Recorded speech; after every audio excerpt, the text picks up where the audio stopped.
the things we go through to get this podcast on the air. Skype.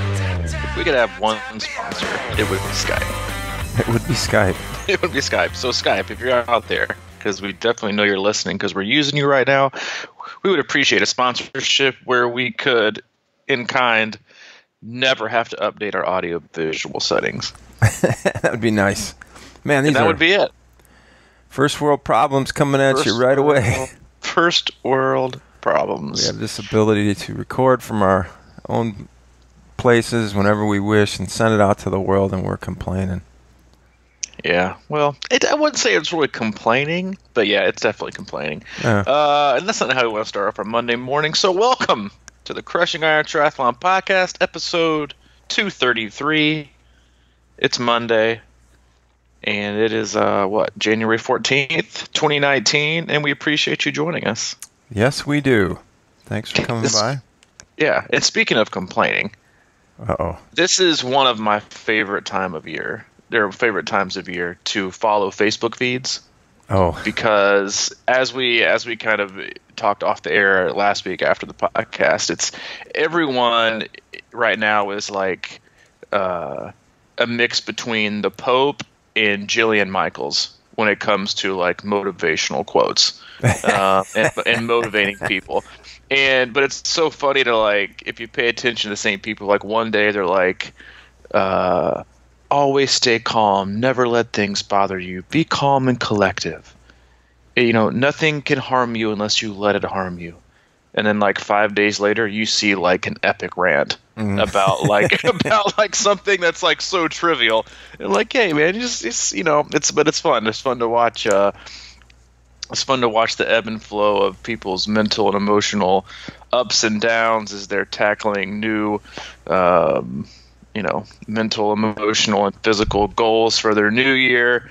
And as they achieve them and as they fall short, we're just all reminded, as we should every day, that we are not in control and that none of us are perfect. We've got a major information overload problem sometimes. It's definitely an information overload problem, but I do love it though, man. When the person you least expect posts some kind of inspirational quote meme thing that they've made that looks ridiculous. I've actually unfollowed people this last week. Have you really? Yeah, not on Facebook because that's like a big thing. Yeah, that's a big thing.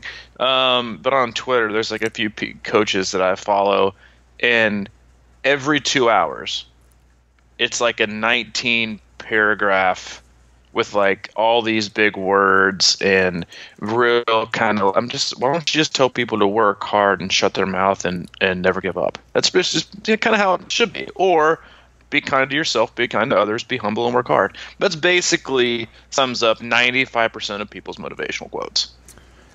Yet, things get longer and more drawn out and more verbose, and it's very symbolic of the world we live in. In fact, that we always think we need more and more and more and more and more, when in fact, we don't really. We just kind of need to be told how it is. There's a lot of nuance and inspiration. This is the truth. But you have to be careful. And inspirational niches. You got to find that niche.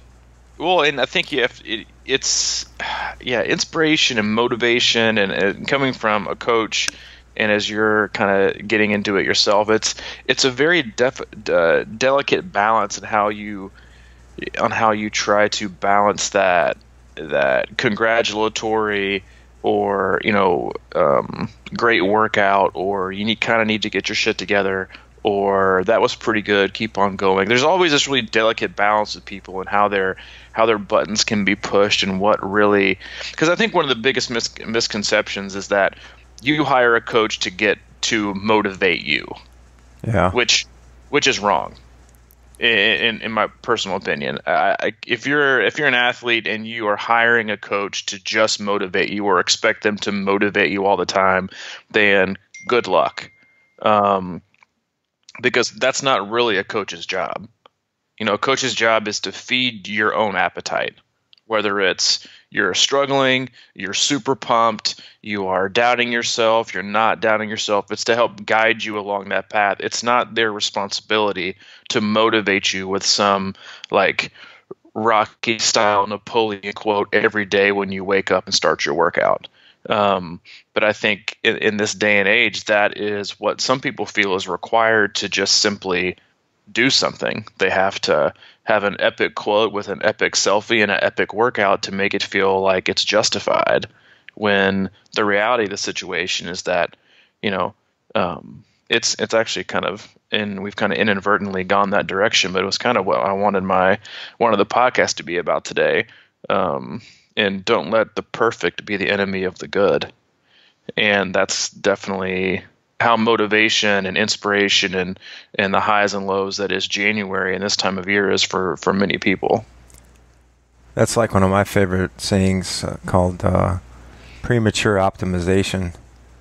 Don't get caught in premature optimization. It's sort of like just get to work and see how, things are going to morph and change over time, regardless of if it's a project you're working on or a business or training.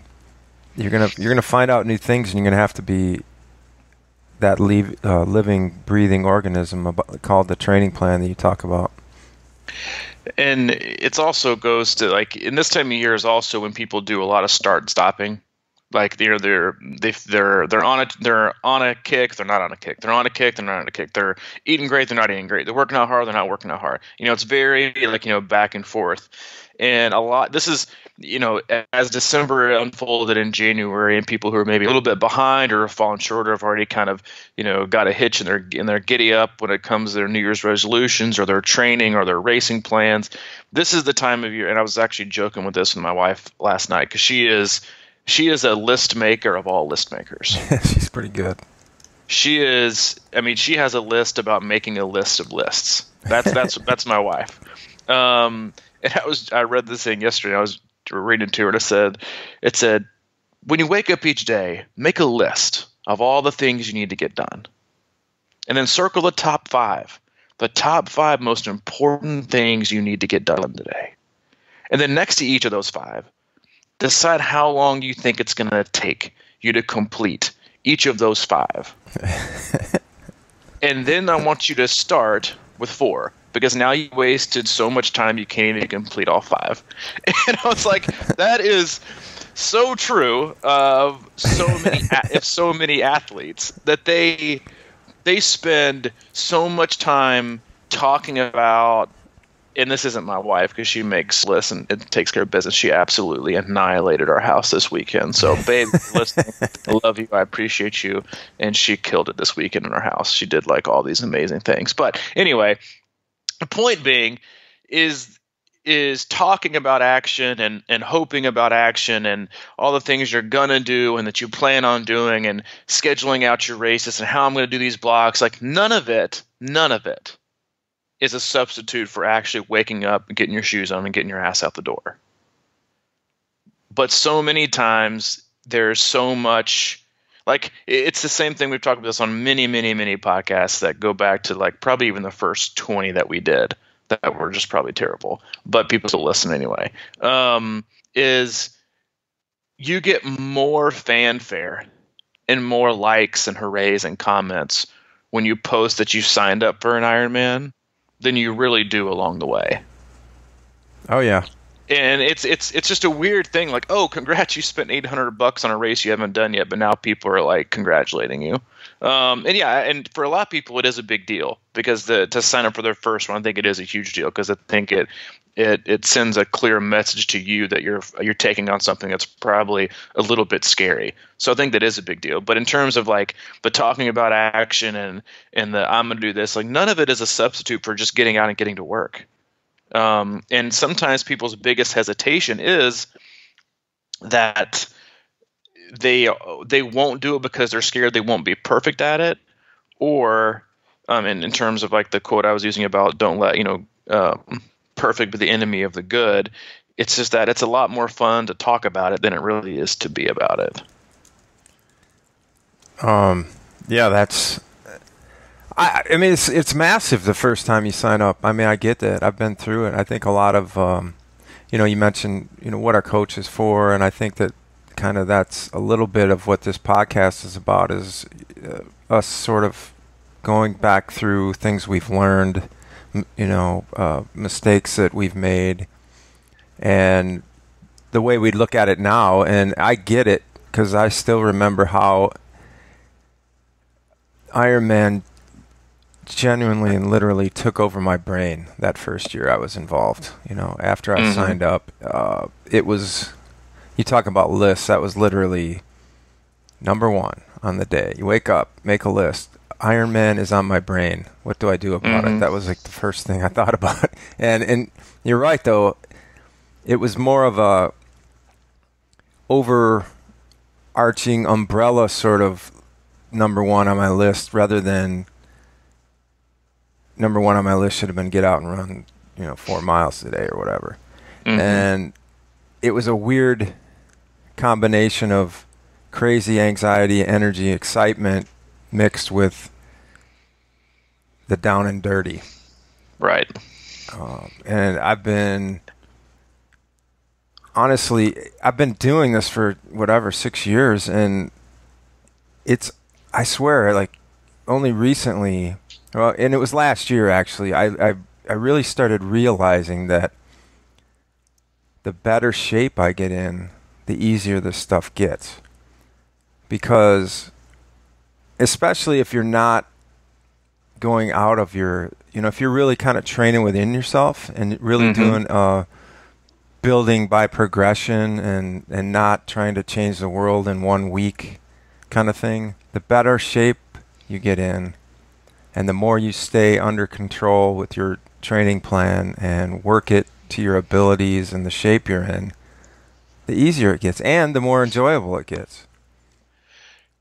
For a lot of people, and this is exactly how I feel about college. You shouldn't be able to declare a major in college until you've done 2 years of just general coursework. Let's be honest. How many people listen to this podcast now, currently, as you said, at least a couple years post-college, are actually using your college degree? Probably not many. Or how many times did people change their college degree? Or now looking back, like, I totally wish I would have majored in this. When you actually become an adult and understand really who you are, because let's be honest, that's not when we're 18. But you need to put in the work first and figure out. And the same thing for a lot of athletes needs to be the same thing when it comes to training. Let's not make a plan until you can show me that you're ready to take on a plan. And a lot of athletes don't like to hear that, but that's honestly the truth. Let's quit talking about plans for doing these big races and plans for doing these when we still haven't shown the ability to even complete a plan yet, or a block, or multiple weeks. And I'm not saying that as like a negative thing. I'm just saying as in it's so much harder, I think, for athletes to be realistic and objective as it is for them to be caught up in like the sexiness and the extraordinary, things like and feelings that can be taken up with signing up for an event, because it's always more fun to do that than it is actually be objective and look at the amount of work that it's going to require, and then objectively looking yourself in the mirror and saying, am I really able to probably do this year? Like, is it really a good time for me, or is it not?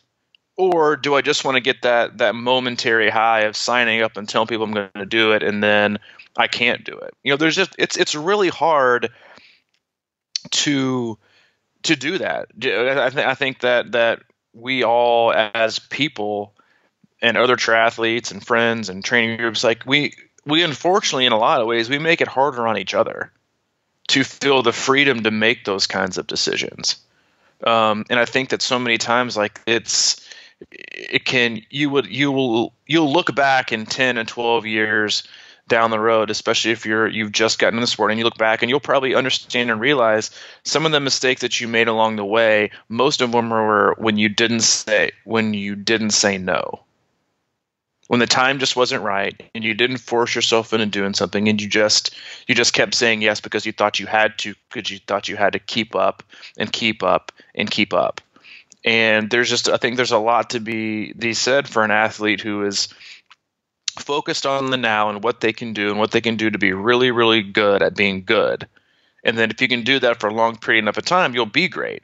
But then on the flip side of it, there's also these athletes who are paralyzed in perfection. Like there's one that I am working with currently, who when I just started working with her about a month ago, is basically paralyzed in that perfection mode of, I don't ever think I'll be able to train enough to do X race. And so you let that fear of perfection of I can't or I have to have totally paralyze you to where you'll never step out and do something that you're kind of afraid of in terms of completing an event, whether it's an Olympic or a 70.3 or a full. You're always going to find a way to talk yourself out of it. Like a different athlete that I work with who's done multiple 70.3s. Her first marathon this year was just messaging me yesterday. She was like, how do your athletes kind of go about, signing up for an Ironman? Like, how do they make it work? And I was like, simple. They pick a race, they sign up, they panic, and then they realize they have to train for it. And that's pretty much the cycle, for most athletes, especially their first time, because I think there is a little bit of panic. But, just as you shouldn't you shouldn't always be chasing perfection in how it gets in the way, because there's a lot of ways that chasing perfection or chasing the great, or, on the same quote, you could say, more is the enemy of enough. In terms of athletes who always feel like they have to do more, or harder.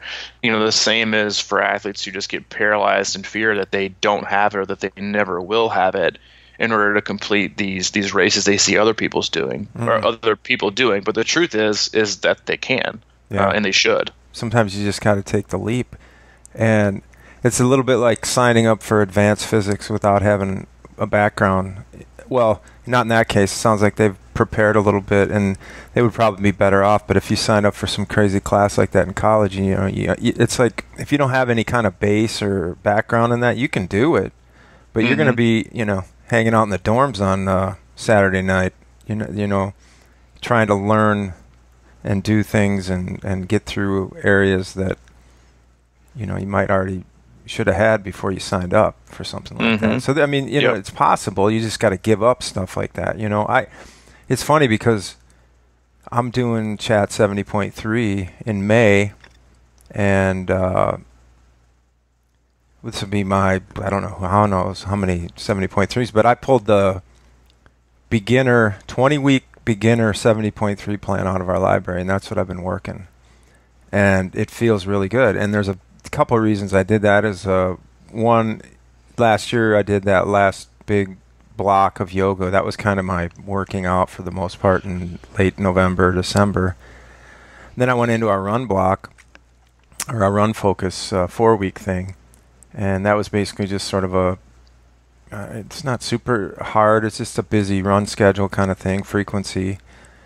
And then I was like, you know what? I'm not ready to go balls to the walls yet. So I'm kind of sitting back in this beginner 70.3 thing. And it's really feeling nice. I feel like I have it under control. If I feel like doing a little extra credit some days, I'll just do it. You know what I mean? It feels really nice. Everyone wants to change things and do things and expects things to change and expect things to be different all the time, because that's what you see and that's what you hear. Like there are never any big articles, or there are never any big links that are shared about the power of just doing the same shit over and over and over and over again. and that repetition is king.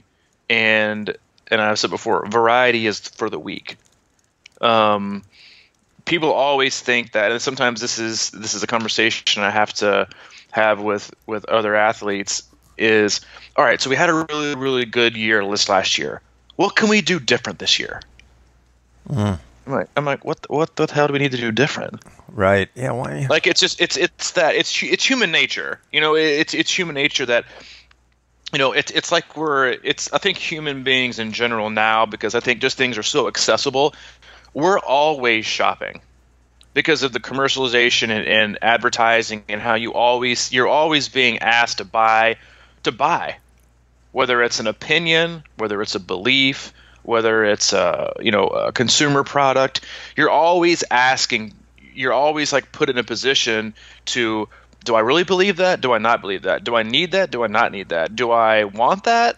Or do I not want that? Is that better than I have, or is it not better than I have? Are you going to get fast land because you're doing that, or am I not? It's like, it's constant, like you said, like at the beginning of the podcast, consumption overload. And we do that to ourselves, but to an extent, like, you also need to be able to be open. You have to have the gates of information and knowledge have to be open in order to gain knowledge and read and to do things. But I think it's how you choose to consume it makes the difference. But going back to what I was saying is that there's just this tendency for every athlete to want to do things totally different all the time. And I think some of it goes to what we see and what we hear and what we're just victim to almost with social media. But a lot of it is, and we've talked about this before, is that how we want to feel special. Different for all people is special. And the need and the desire and the drive and the almost addiction for some people. So what do we do different? It doesn't have to be different. And I know that different is sexy, and different is trend, and different is, meaning that you're keeping up with everybody else who keeps changing the same things over and over again. That's why it's hard to keep up. It's hard to keep up because as soon as you catch up with one person, you figure out everybody else is doing this other thing, and then you catch up with them, and everybody else is doing the other thing again. It's like you can never really get caught up because everybody's changing all the time. It's all common. It's you and I talked about this too, and I was talking about an athlete who was inquiring about coaching, asking us questions. I was like, listen, dude, like, coaching isn't rocket science. For the most part, 90% of it is just common sense and not being stupid. And I know that doesn't sound glamorous, doesn't sound like, oh, what do you really need, experience for that? You'd be surprised. But it's just, when you are doing something really, really well, and again, it goes back to, wanting to be perfect over being good.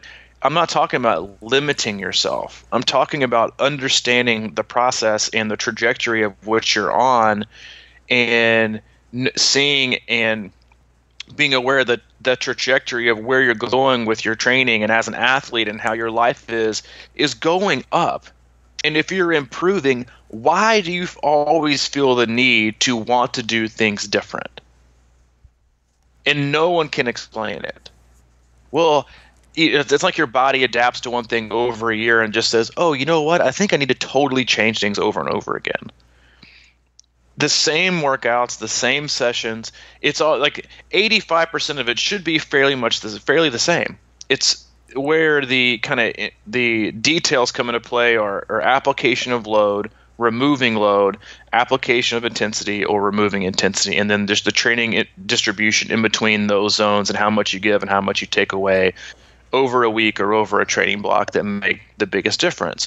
But there's this desire to sensationalize and use like optimization, detail-oriented, data-driven analysis, training methodologies to get your next PR. I'm like, what? First of all, I don't even know what that means, but the point I'm trying to make is that it's not in order to be really, really good. It doesn't have to be glamorous, and it's not glamorous. The best athletes that I know, that I work with, or that I know personally, they will tell you right now, the 95% of their sessions are not glamorous. They're just doing the good work. But that's how you get to be really, really, really good. And being really, really, really, really good is kind of glamorous. And it's fun. But the work that they do isn't. Like, I'll stop talking here in a minute. So one more thing. Sorry, I've had too much coffee. Is another athlete asked me the other day while we're creeping up her run volume, and she's doing great and she's totally healthy. She says, "Should I be running faster? This feels really good." That's good. I was like, no. It feels really good because we're doing it correctly. But again, it just goes back to like our feeling of having to push ourselves to this extreme limit to feel validated that we're actually doing work. Like as in pain is the only indicator that work is being done. Pain is weakness entering the body or leaving the body. No, pain is usually meaning your mind was too weak to control the appropriate training load. Yeah. All right, there, I'm done. You're done. Well, the change thing is interesting because remember we went to, was it 2 weeks ago? We went to lunch, and when I was leaving, I came out. I had a thought, of course, in the bathroom, and before I left, I walked up to you and I said, "Should I get a new bike, man? Because my bike is very average. I'd say in the triathlete the bin of bikes every race or whatever. It kind of looks cool sometimes, but I feel like it's an average bike. It's probably a little heavy. It is what it is. Should I get a new bike?" And I saw it in your eye. You're kind of like, I think you wanted to say yes, but you kind of thought about it, gathered yourself, and you said, I think you should start with a new fit.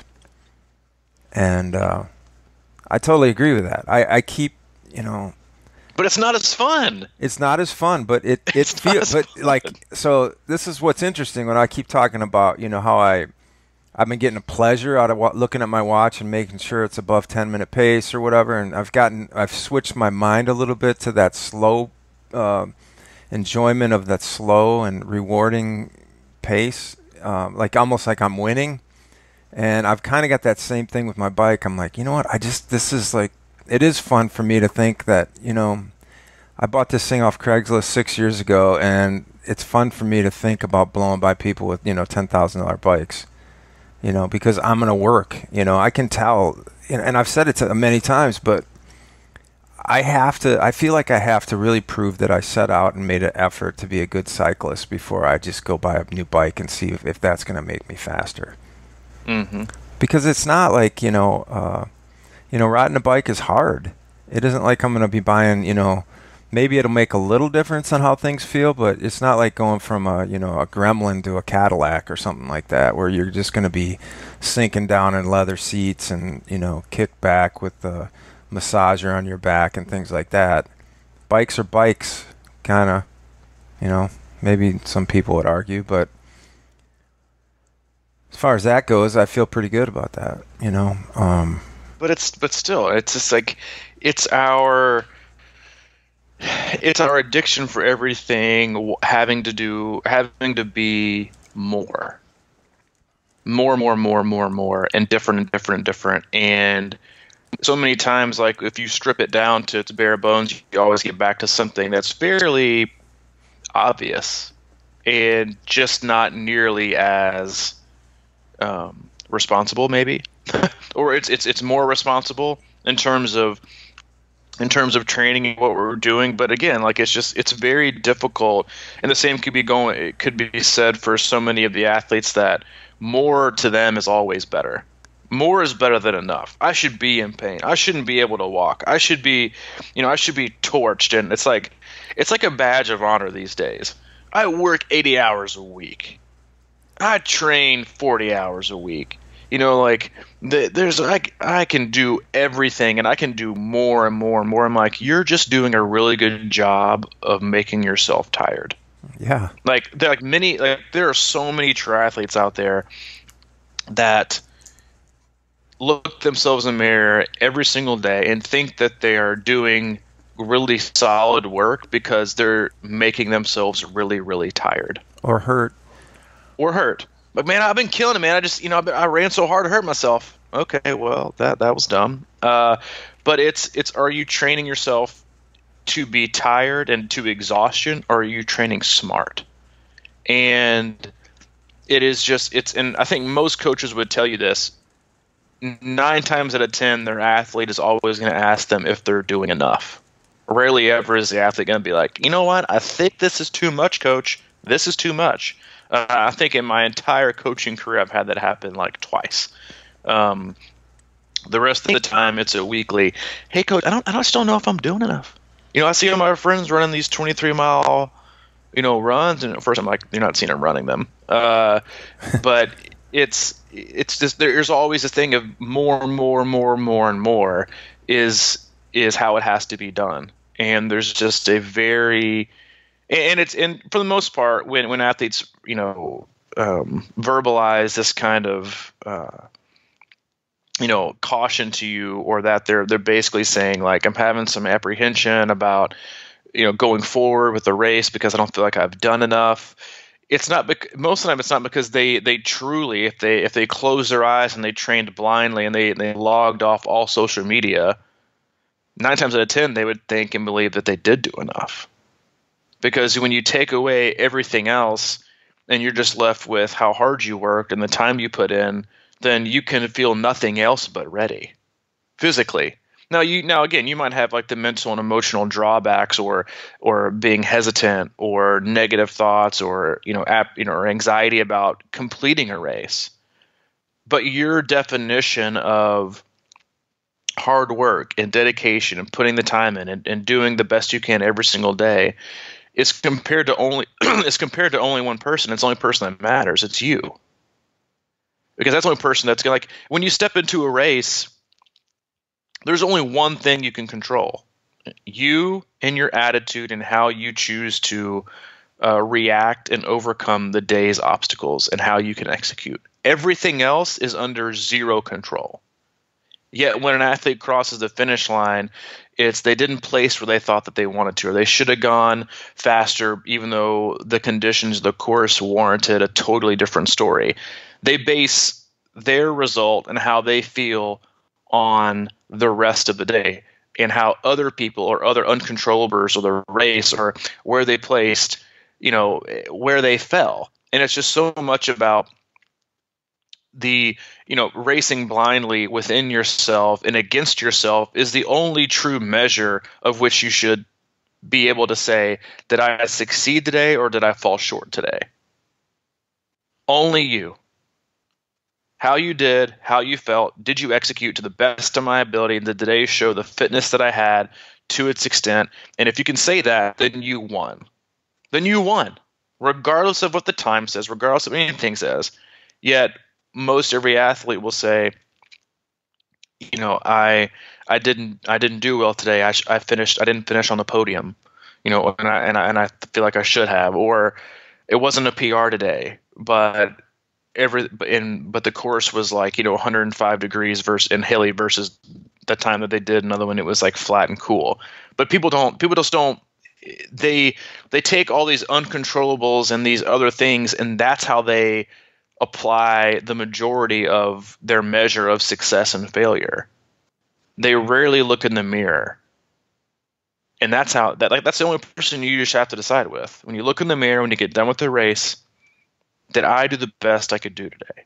Yes. Was it a true representation of my current fitness and my ability with the true amount of work I put in? Not the amount of work that I told myself I was going to put in 10 months ago. But is it a true representation of what I had today, given everything else? And if you can say yes, then you win. But As soon as you start to nitpick, then it goes downhill and you lose appreciation. You're right. That's really hard, though. I understand what you're saying, and I think about that. And most times, probably the answer is yes for me. It's just that when we have false expectations and, we kind of delude ourselves based on, like I joke around with the tri-calc thing and, like the ideal situations that we could probably maybe do if like all of our best training days and health and energy levels and sleep and everything pulled together perfectly on that one day. Did we do the best that we could? That's where we measure it from. At least that's what I think of it sometimes. It's like, yeah, but I had that one good run and it was after a big bike and it was like the next day and I just don't know why I couldn't put that together again or whatever. But if you understand really, truly what you went through in training and you did the builds and the progressions and the stacking and understand the fatigue of it all and you'll have a better idea if you raced your best race, because a lot of us will sort of hodgepodge some things together and really think we did all this stuff and whatever and having just a false sense of really what we're capable of on that day maybe. And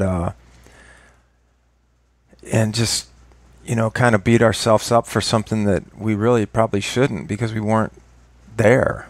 And it's funny, you were talking about like how I have a friend who's he qualified for Kona a couple years ago maybe, and then he hired some super expensive coach because my and a couple other buddies of mine talk about it. He pays a lot for this coach, and he qualified for Kona 2 years ago, and he hasn't been able. He loves this guy, and they drive hard, and like there's I guess he'll ride alongside him when he's running and stuff like that, and a bike, and kind of push him and whatever. But he hasn't raced since because he's been hurt. It's been like this crazy, and he just loves. I don't know. It's almost like he's got this thing in his head that he's pushing so hard and he's working so hard. It's like he's training for a boxing title or something. This Rocky kind of thing, but he can't get on the the start line anymore because he's injured all the time, and he's still it's a weird thing. I think, and this is, I think I know the guy you're talking about. This isn't him, probably. No, I don't think it is. But some athletes love being in that situation. They love always being caught up and talking about the process, because that's the big word, and never having to be put in a position where they actually have to produce an outcome. I know lots of athletes. I've come across many athletes in the last 5 or 6 years that I'm not going to say they love being hurt, but they sure as hell don't mind it. They love the planning and the chit-chat and the hoopla that goes with. They want the parade. They just don't want to play the game before. Okay. Does that make sense? And this isn't the guy you're talking about. I'm just talking about what I've come across before with athletes who they have this like fear that they take solace in like beating themselves up in training, because the day-to-day like 16 to 20 to 24 hour training weeks some athletes put them in, to them that pain is nothing. It's nothing compared to the pain that they might find out if they show up to an actual race and get to race and fall short. Mm-hmm. It's that paralyzing fear that they just choose one or the other. And one you get congratulated for being so tough and for putting in so many hours, and you'll eventually get there one day, versus what is now, every race you do is basically public, is a public response to, you were doing all this training. What happened? Yeah. I thought you were supposed. There are plenty of people out there. I can tell you, there are plenty of people. I'm not saying this is your friend, because I don't even know who you're talking about. But I'm telling you, there are plenty of people who, in how triathlon has gone the last 5 or 6 years, that because it's become so much of a bucket list item, and there's this new, platinum level that if you haven't done this or done that, then you're not really there. That is making more athletes more scared to just not race. That because you get more it's the truth. You get more congratulations for your effing training and being out there beating yourself up and doing these epic rides than you do actually going and showing your work. That's how it is now. You get more congratulations on your day-to-day than you actually do when you get to go up and you get to show the work. And there are a lot of people who are scared to go show the work. And I don't even think it's because they don't have it in them. Because if you train a lot and you're really consistent and you have a little ability, then you're going to be able to show up and do it. But they have this personal fear of, I'm going to let myself down, and I'm going to let a lot of other people down too. And it prevents them from ever competing. Well, race day is, we kind of joke about, like when we get on site for an Ironman and we're, it's like, I swear it's like 9 out of 10 people. Yeah. How you doing? You ready? Yeah, but I don't know what this hammy thing just popped up last week, I got, my back has been, there's always that out, people setting up, what do you call that? The pre-race excuses, but I think you have a name for it sometimes. It's sort of like giving yourself a little permission to struggle. And sometimes that can be a mental tactic. And certainly racing Ironman, like I said, I mean, especially race day, it's so much more mental than anything when it comes down to that. And I think that's really where people get tied up. You know, they get so stricken by the anxiety of that number they're shooting for, and it almost isn't the idea of finishing as much as they've got a number in their mind, and that's where the anxiety comes from. And that's the truth. You nailed it with that one. It's they have a number that they have to hit, and that's what gives them. I think it goes both ways. It prevents people from doing races they should race because they have this number out, and that was definitely a much shorter, much clearer way of putting what I just put before that. Is that athletes are usually, or not usually, but a lot of athletes go one of two directions. They don't want to race because the amount of pressure they put on themselves, or that they see from others on themselves to reach this level of accomplishment is so great that they don't want to achieve it. And then you have on the flip side, you have athletes who won't not race because they're constantly chasing a time. Mm-hmm. They don't get it 1 month, so by golly, I'm going to go out and I'm going to get it again next month. Oh, by golly, I didn't get it. I'm going to go out and get it next month. And they'll race like 70.3 3 weeks later. 70.3. I didn't qualify for Worlds. 70.3 3 weeks later. I didn't qualify again. I'm like, how about a break? No, I gotta qualify this year.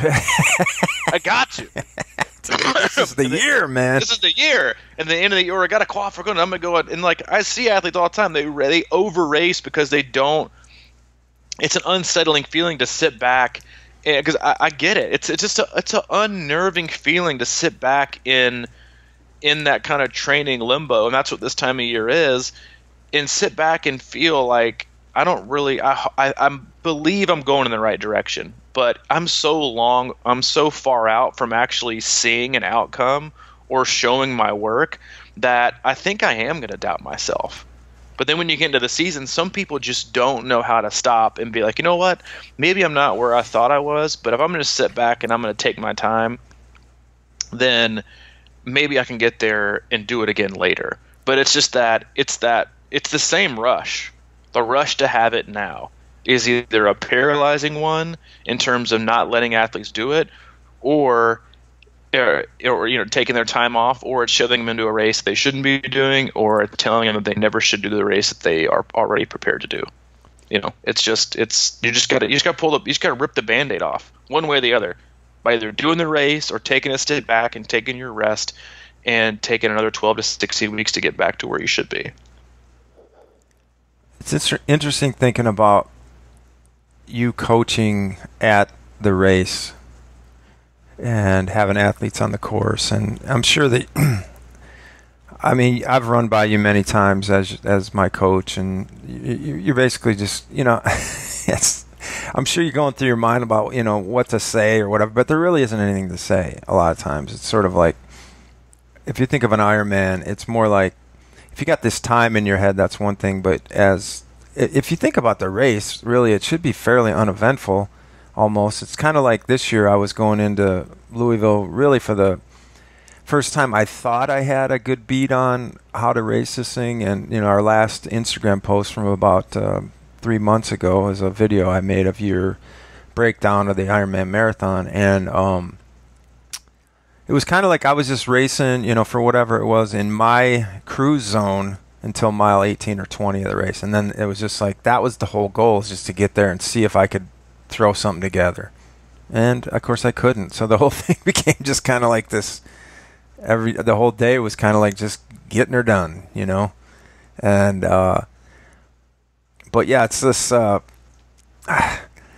get that feeling though, because like if you've got a time in your head, there's been many times when and that's what I always try to impress on everybody when and it's sort of that mantra that you have about the swim, and the swim should be uneventful, and usually for me, the only way a swim will be eventful is if I'm struggling and I get way behind and I start, you know what I mean? So it's just sort of like, cruise, dude.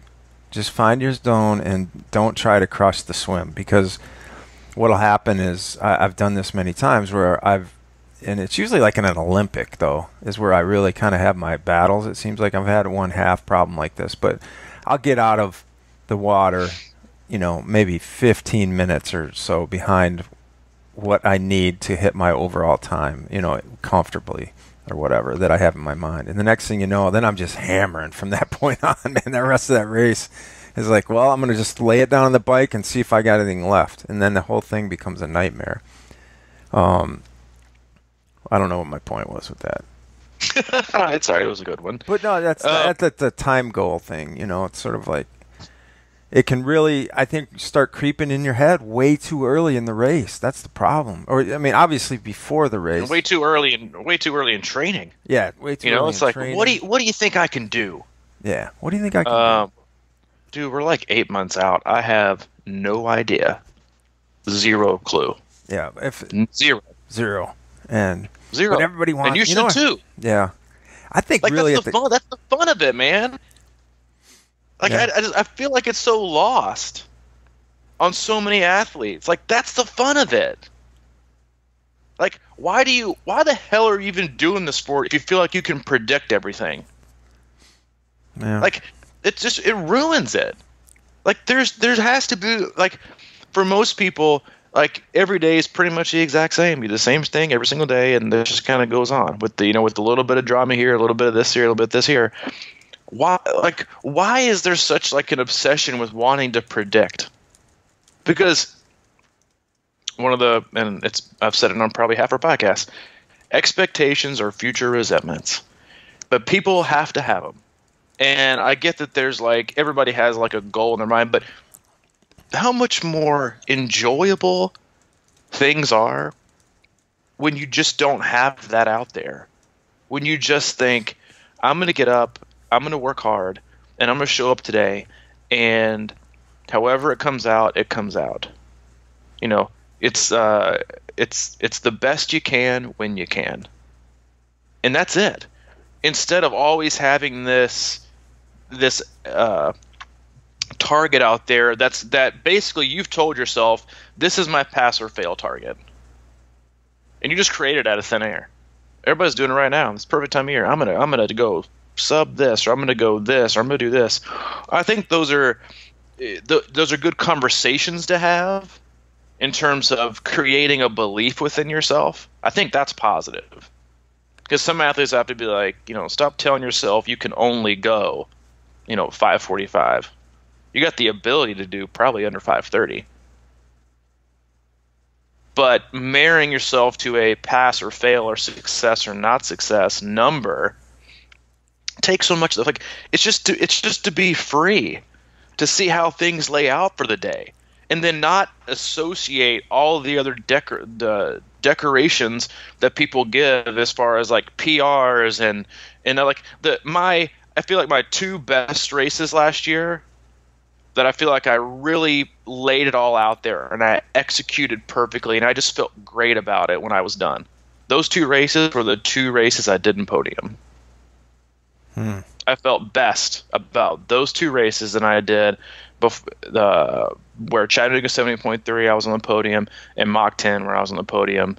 I felt like I totally screwed up on both of those races in terms of execution, and not really effort, but just application. And I think mentally I just did a pretty piss poor job in one of the races. The other two races, I feel like I absolutely nailed mentally, emotionally, and physically. And I still am the most happy with those two quote unquote performances than I was the other two. Whereas I had hardware to show for the other two, and the other two were just like, neither one of them were PRs. But I felt like it was the truest representation on the day of me giving my total best mentally, emotionally, and physically. And while I got done with, Texas, and you were there, and you remember, I was like absolutely waxed. Mm-hmm. I had zero. It was the greatest feeling of emptiness. Yeah. Because I had nothing, mentally and emotionally either. And that was like, I think for me, one of the better feelings, because I think one of the biggest things that we hold back, and I've done this before, I used to do it all the time in races before I got sober especially, is I would mentally and emotionally hold myself in check. Because once you get into a race, you can physically express yourself. You can physically reach your limits. You can physically push. You can physically withdraw. But mentally and emotionally, once you engage and once you acknowledge and go all in on everything that you have done and executing and your thoughts and taking control of those thoughts and choosing to be more positive with them and maybe pushing harder when your body is saying, no, stop. It'll feel better to just walk and just say, I'm not having my day. That feeling of emptiness and total exertion is what I think athletes who have been there and who have done it can tell you, that it is the best feeling to know that I mentally, emotionally, and physically exhausted myself today. I used it all up. I didn't rein myself back in. I didn't protect myself today, because we spend so much of our life protecting ourselves, and because I guess it's like the perfect race vulnerability. I'm just gonna lay it out there. Failure or not failure, bonk or no bonk, I'm going to let it all out there. And I think, and I know from working with so many athletes that they'll tell me, it was great. I left it all out there, and I feel so good about it. And that will always trump for most athletes, yeah, I got a podium. It's that, I think it's something that feels so good you can't replicate it other places. And that's, again, why the sport can be so addicting, is because there's so few areas in our lives where we have the opportunity to just empty ourselves. When nobody else is around, when nobody else can talk, or can reach us. You don't have your phones. You can't parent while you're on the course. You just got, like, if you're doing a half, you just have 5 to 6 hours, 4.5 hours, 7 hours, you're just by yourself to exhaust yourself and empty the tank. And I think so many times we forget and neglect to talk about the importance and the value that you can gain from not just the physical, reaching your physical breaking point, but also reaching that like mental and emotional breaking point to where you refuse to stop and you refuse to give in to those negative thoughts. There has never been a race in my entire life that I have not thought about just stopping. Oh, for never sure. once. Never once. And I think if somebody tells you that, they're totally lying to you. I've never, no matter what distance, I always have a thought that crosses my mind. Oh, dude, it'd be so good at just mailing in right now. It'd be so good. Or you've done great up to this point. You can just, I remember in Texas, I was on my second loop on the run of like 19 loops on that run course. And I was just like so toast. And I remember I had like 3 miles left, and I remember thinking to myself, dude, just walk this little bit right here, man. What's it gonna make? What's a big deal? It's early in the season. You got, Chattanooga in a month. Big deal. And I remember telling myself, I just want to empty it and see where I end up. And I think that like summing up, like, I just want to see where I end up. Not against the field, just with me. I just want to see where I end up. And I was able to, and even though it was the worst placing I had all year in my age group, I felt I got more value out of that race for me personally, and being happy with how I did, than any race I had the rest of the year. The concept of emptying the tank is an interesting one, because I think you need to understand what that means too, and through training and things like that. And you felt it that day.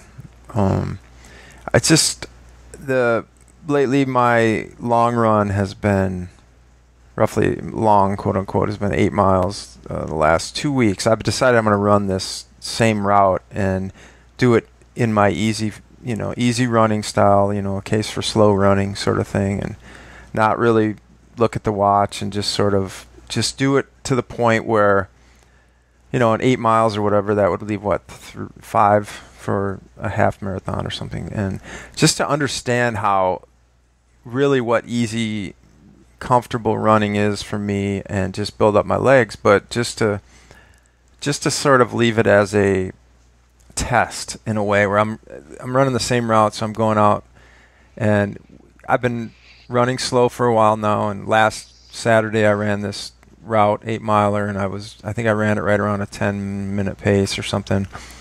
And yesterday I kind of just kept the same effort in my head, and I got done, and I was like 10 seconds a mile faster. You know, it was just sort of the same thing. But the point being, I guess, is that at some point I felt like there was many times when I felt like picking it up, but I was holding back. And to understand that, you know, and get to the point where you're able to empty the tank, I guess is what I'm getting to, is a real important thing to understand. And I think that's sort of the thing that I like to practice in training a lot, is, you know, just to toy with emptying it a little bit, but not really emptying it, you know. And that's what I think we talk about a lot of it with your A, B, and C races. Like, if you know, if that's your goal, to go out and really let it fly, but, you know, what do you say? You only have one bullet, or how many bullets? What's that line you use? Oh, matches. You only got a couple matches to burn. Yeah, so you got to really keep an eye on that, but flirt with that zone. You know what I mean? Like, that's what I think about a lot in training, is sort of like, could I go more here? And, you know, just really knowing what that feels like and setting yourself up, man, because I think the goal of everybody in these races is to set yourself up for that last bit of that run and really just sort of have that tank kind of sitting there with a little bit of gas left and just burn it out. But if it's like, you know, it's empty, then it just becomes a lot harder, you know. It's that effort piece, like you always talk about, you know, that dumb cliche where you need to give 110%. But that's what it feels like. And if you can just give you can only do it a few times a year. Yeah. You know, and that's why they say, and that's like, you know, everybody will tell you all the time, you know, make your easy and your hard. Because if you don't go easy enough, really easy enough, you'll never be able to go as hard as you really can. And that same goes for racing. You know, and it's mentally, and that's why you see athletes in training break down physically. It's because they've already broken down mentally and emotionally. And that's when they break down physically. You know, it's like you can only give so much all the time. That's why overextending yourself so much 24/7 and always feeling like you have to do more is never giving yourself the opportunity and the ability and the rest to actually dig the deepest that you'll have to be able to dig in order to reach your perfect performance and your best performance.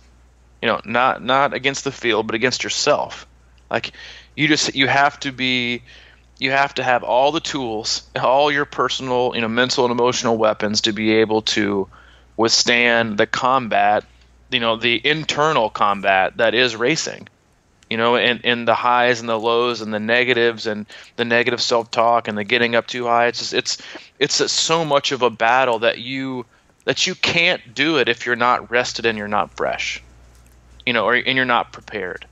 And so you have to prepare, and you have to acknowledge how that conversation needs to go, and that it's going to take a lot out of you.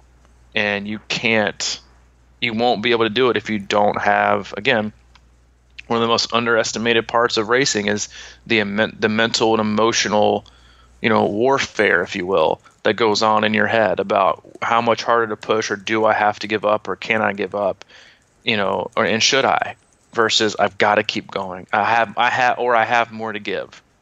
And that's why people will tell you that they find out more about themselves doing triathlon or doing endurance sports and doing these races than they ever have found out about them in their entire life. Because they've never, I mean, for so many athletes, they do an Ironman, it's just for the first time, and they will tell you they learned more about themselves that day than they learned about themselves in the past 5 or 6 years.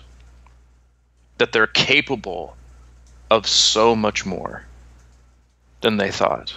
That they're so much stronger than they thought. Like, that's not something that happens every day, and nor should it. You know, because because most oftentimes, like, it takes some like really awful, horrific, traumatic event to make you realize these things. Like, that's the unfortunate part, but also the blessing that it can be triathlon is that most times in life, I know for me personally, it took some of the most horrific, traumatic things for me in my life to actually, realize that I had some strength in a lot of areas. So it doesn't have to always be bad. Like in training, you have to put yourself through so much pain so you can make it feel like you're actually making progress. But you can do these things in races and have like a positive outcome. That's not some, you don't have to hit your training rock bottom in order to see some, make a change and see a big result. You can do it smart and go into a race and do this and then walk away with a whole new perception of who you are as a person and who you're capable of. Right. And it was good for you. Yeah. When you get that race, when you finish that Ironman, your first one or whatever, and you learn that about yourself, like that you can go to, so many different places, and it's like you're more capable than you imagined. But the interesting thing sometimes is that's really when the hard work starts. It's like you said, you go through some traumatic things and you realize that, you're capable of so much more, but then how do you keep going and just get back to work kind of thing, and that doesn't have to be painful. It just has to be the consistent piece. You just have to keep doing it. Gotta keep doing it. Just keep showing up. Just keep showing it up. Keep showing up. Now, have you kept showing up for Peaky Blinders? Getting to the point to where I'm now having to use my episodes wisely. Oh, I know, man. I'm in season 3. And I've told myself and this is, I think, actually a really great way to approach some things in life. I've committed to myself that the only time I'm allowed to watch it is if I'm on the trainer doing a zone 2 ride over an hour. Oh, man. Okay. So I rode 6 days last week. That's awesome, man. So I'm telling you, like, there are little ways like that can make you, like, if you like, it's just a simple reward thing, and like I'm telling you, it's got me. The secret to getting on the trainer more. I just wrote that as one of our notes. Yeah, that's a good idea, man. I've got a friend who, like, what is it? Is there 4 seasons? I think there better be 4 seasons. I'm on season 3. I think they're in the process of maybe doing season 5, but yeah, I'm in like episode 3 of season 3, and so now I'm like, I can't waste these. I gotta be all in. I can't be distracted. I can't just waste them. I gotta be all in. And so right now, yeah, I'm only allowed to watch it if I get on the trainer for something longer than an hour in zone 1 or zone 2. I like that. So I like that. during the day, yeah, zone 1, zone 2, right? Because there's only 5 episodes in a season, right? Oh, there's more than that. No. There better be. Good God, why are you? This kiss is Sorry, killing man. Yeah, you better start really rationing here, man. Okay. Because you're gonna go through hard. Because I know this. Because I've been a blow through each season on one night kind of guy. And then my buddy's like, I haven't even watched the last season yet. I'm waiting for the new one to come out. I'm like, oh, how can you do that? Yeah, it's good. I'm in. Yeah. Well, I saw you in the closed group. You posted was that in the closed group or the athlete group? Yeah, the active athlete group. Active athlete. Hey, it's important to talk to like-minded people who can steer you towards the right Netflix and Amazon Prime Video and all those kind of video places. Because right now, this time of year, you got to have something to watch if you're doing longer zone 1, zone 2 stuff with early season races. So I don't know how you people function that can juggle multiple shows at one time. I can't do it. I got to be focused. I can't. So right now it's Peaky Blinders and nothing else. I don't bounce back and forth between different series or different seasons or different shows. It's one thing, and then I start a task and I complete it, and then I move on to the next one. That's a good strategy. I will start flirting with my next one about midway through the last season of Peaky Blinders. Oh, and I'll you don't want to have a lag. Yeah, I don't like that limbo phase. I just feel lost in my life without having something, something to hold on to.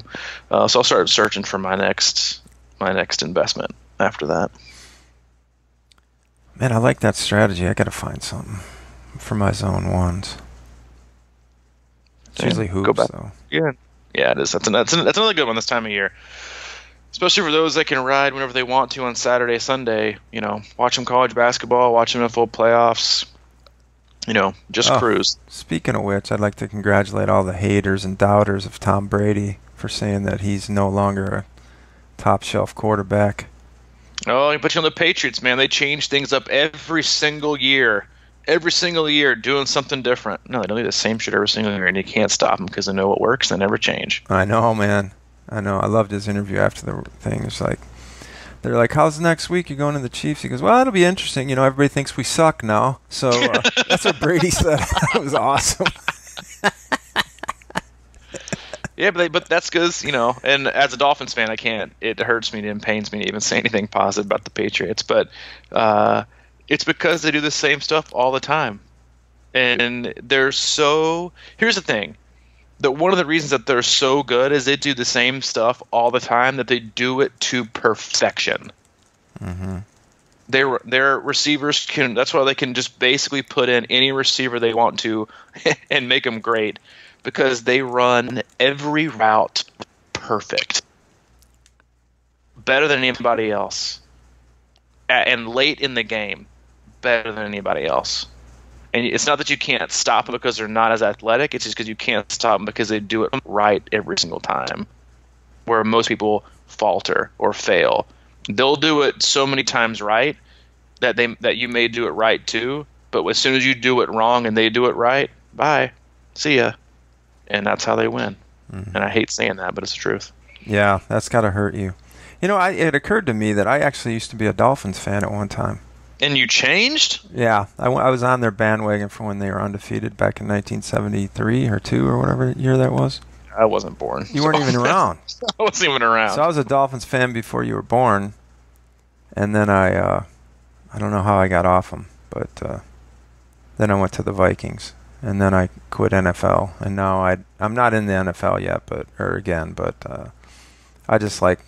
I like the Tom Brady thing. I think he kind of reminds me of me or something. Sure. I mean, sorry, dude. Yeah, he kind of reminds me of myself. Wow, that was Wait, he kind of reminds me of my ideal self. Totally alike. Yeah. Professional, multiple Super Bowls, supermodel wife. Yep. Yeah, well, it's like you kind of. Maddie. Yeah, it's like Tommy Shelby reminds you of you a little bit, I'm sure. Right now. Tommy Shelby? No. Listen, the only thing I have in common with anybody in that is crap. Now I forgot what his name is. Arthur. Arthur reminds me of how I used to be a long time ago. That's the only thing that's the only thing that I can find that makes me see any kind of a resemblance in any of those characters. But yeah. So in case you didn't know, you should watch the Peaky Blinders. Mike Tirali is basically Tom Brady, and this is still the Crushing Iron Triathlon podcast. So we appreciate you joining us. Feel free to go to our website, crushingiron.com, where you can find more information on coaching, training plans, our club membership, Netflix and Amazon Prime movie reviews, our training camp, swim analysis, blog, and much more. And we thank you for joining us, and we look forward to having you listen in to sometimes our pointless conversation again on Thursday. Mm-hmm. Yeah, this is Mike, the Chief Club Administrator, and I would like to welcome you into the club. Tom Brady. If you'd like to have Tom Brady as your coach, you can join the club program. We're doing really well in there. We've got 16 days left at the $299 for the year, and people are really digging it, and we're having some great conversation and inspiration and all that other stuff. So check it out. I would love to be all dictated and coached by the greatest NFL quarterback of all time, Mike Tirali. Mike Tirali, Tom Brady, and I'll give you some of my Bill Belichick insight. Oh, man. The club program from Crushing Iron. All right, I guess that wraps up today's podcast. And we'll see you again on Thursday. Thursday it is. All right, buddy. And see you, dude.